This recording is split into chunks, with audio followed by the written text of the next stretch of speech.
Today we're unboxing the Wanhao Duplicator 9, otherwise known as the D9 300.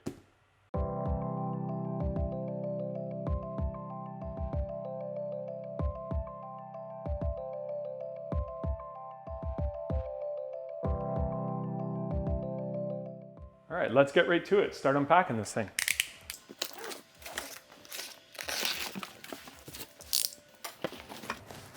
It's extremely well padded, that's for sure.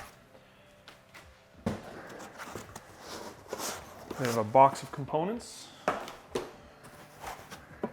One of the uprights. This appears to be 30-30. And then the base. This is extremely solid.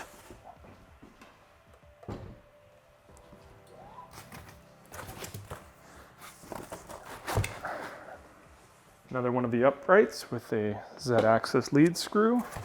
The second upright.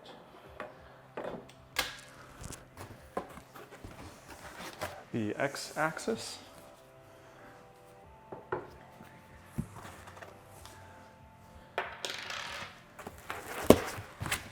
And I think that's everything. Yep, that's it.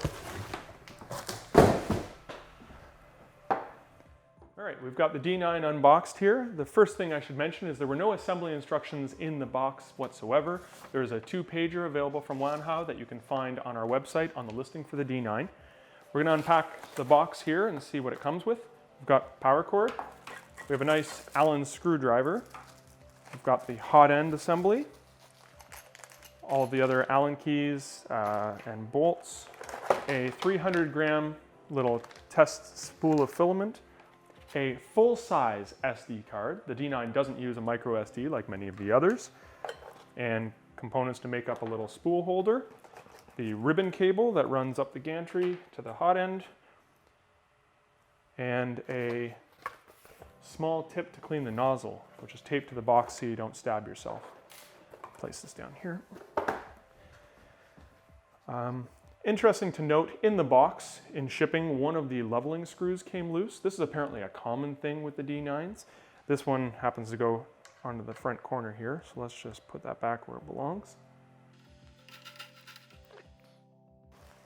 The first thing we have to do is attach the uprights. They are specific to a side. The ribbon cable attaches to the front right of the printer under here, if you're facing the front. As a result, the upright for that side has to have some clips. So that would be this one here. So this is going to go on this side.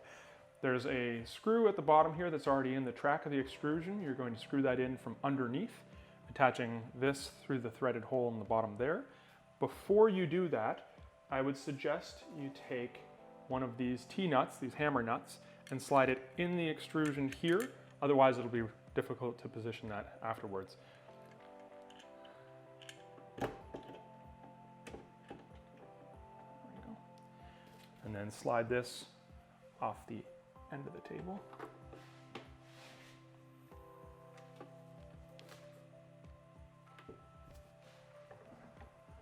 That way we can get underneath.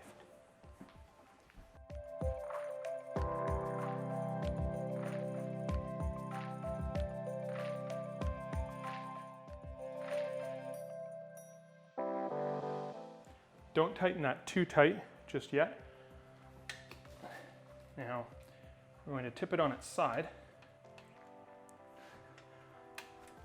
I'll tip it this way. And then we've got that T-nut that's in that track there, and we need to align it with this hole here and put one of these large chrome screws through there.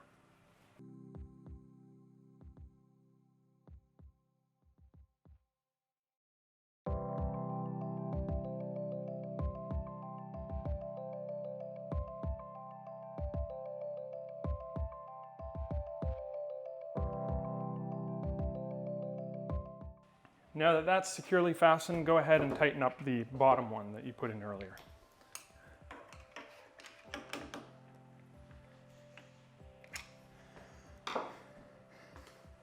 And then simply repeat for the other side.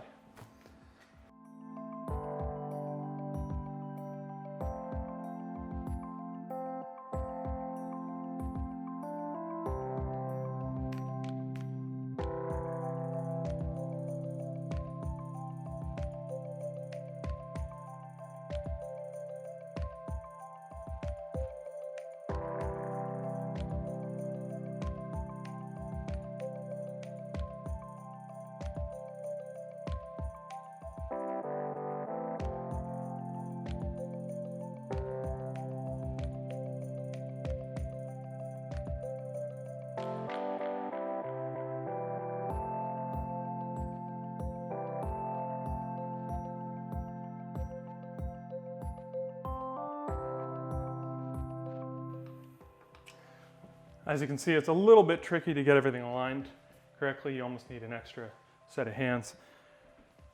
Let's tip it on its side again.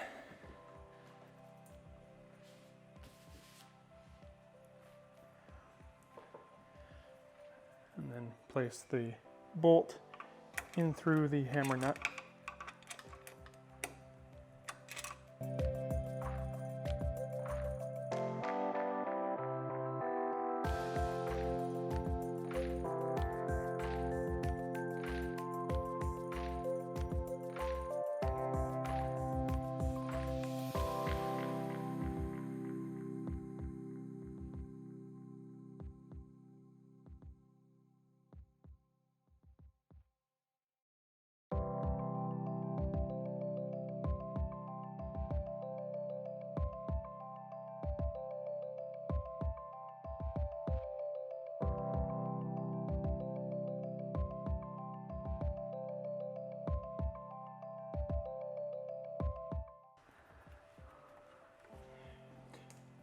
As you're tightening into a hammer nut, make sure that the hammer nut turns 90 degrees and engages the track and the aluminum.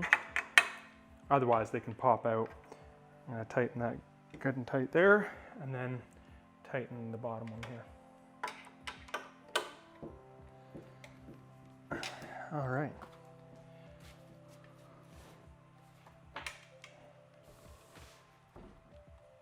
Now that we've got the vertical members assembled and tightened to the angle brackets at the bottom, we're going to add the top cross rail. This just slides on. You have to pop the end caps off first. Loosen these screws to make sure that it slides freely, and make sure that you orient this as such that the clips are facing the front with this clip on the right-hand side of the printer in line with where the ribbon cable is going to be. There's holes in the top here that you can screw the screws through. Make sure as you're tightening these screws that you kind of align the edge of the top cross member with the side of each of the vertical uprights.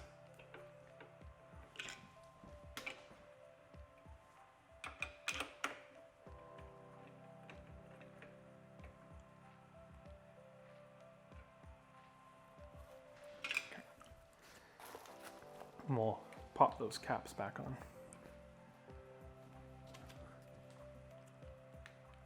Starting to actually look like a printer now. I've turned the printer around. For the next step in the assembly, we're going to attach the Xaxis to the gantry. We're going to do so with these two cylinders that have hammer nuts pre-attached. These simply just go in the slot of the extrusion and twist to tighten them. They need to be lined up nearly with the end of the extrusion itself. Leave them a little bit loose so that they can be adjusted in case they're not positioned the right width apart. These two cylinders are going to slide in between the two wheels on the Z-axis component, and then you're going to bolt them through the back hole here in the plate.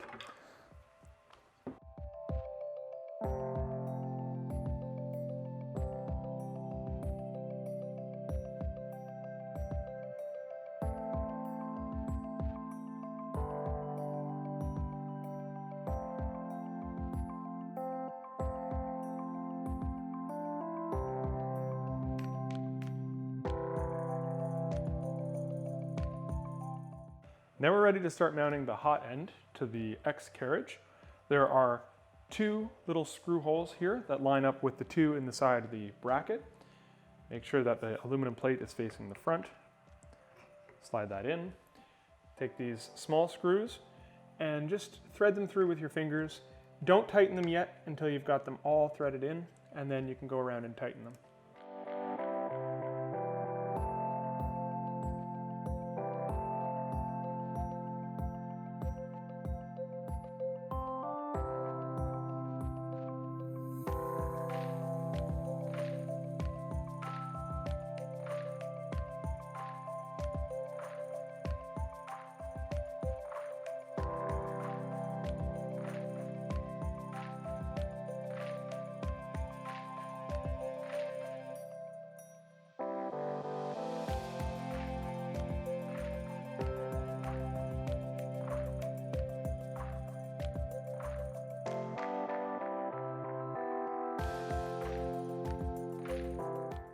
All right, now we're going to start making the connections with the cables. We have to add the ribbon cable, but for now we'll start with what's already attached to the printer. Each of them are labeled with an A, B, and C. In this case, the A corresponds to the X-axis limit switch. The B is with the X-axis stepper motor, seen here. And C is kind of underneath the bed, hard to see, corresponds with the Z-axis stepper motor at the bottom.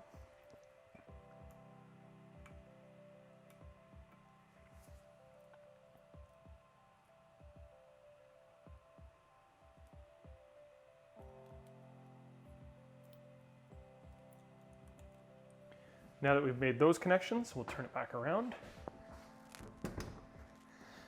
Now we're going to start routing the ribbon cable. As I mentioned earlier, it connects to the front right of the control panel. It's unidirectional. There's a little notch on the front of the ribbon cable that will make sure you have it oriented appropriately. Plug it in the front.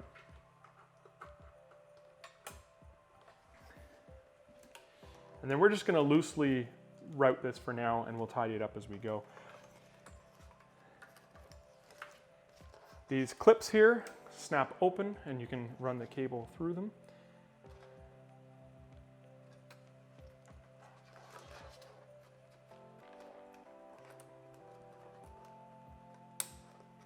And then run it behind the X-axis.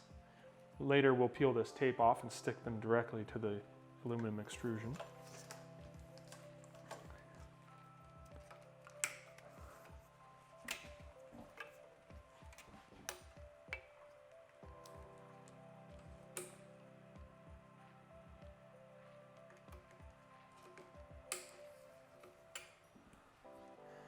And then this just clicks right into the top of the extruder. When they ship printers, they tend to ship them with the wheels a little bit loose. You need to make sure that they're tight so that they ride true in the aluminum extrusions. On this Wanhao, a little bit different than others, there's usually an eccentric nut that you tighten in order to put pressure against the rail from one of these wheels. In Wanhao's case, they use these spring-loaded little tracks. This piece here slides in the groove of the outer section, and there are two screws on the top that you can tighten to kind of preload this top wheel and put pressure on the rail. If we slide this back and forth, not all the wheels, and there's a little bit of a clicking noise from the springs here, they're not really riding smoothly, they're not all spinning equally. So we'll take a couple seconds and just tighten down the screws on both of these sides a little bit.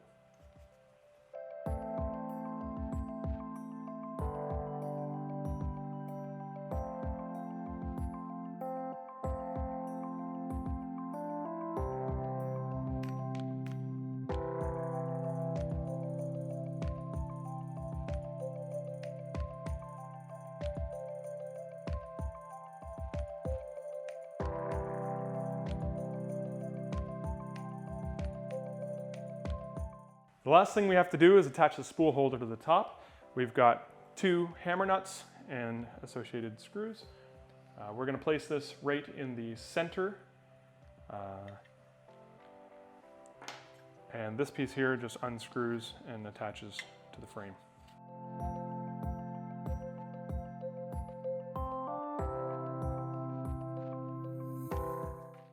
You can place these hammer nuts in the track. Make sure they remain right side up.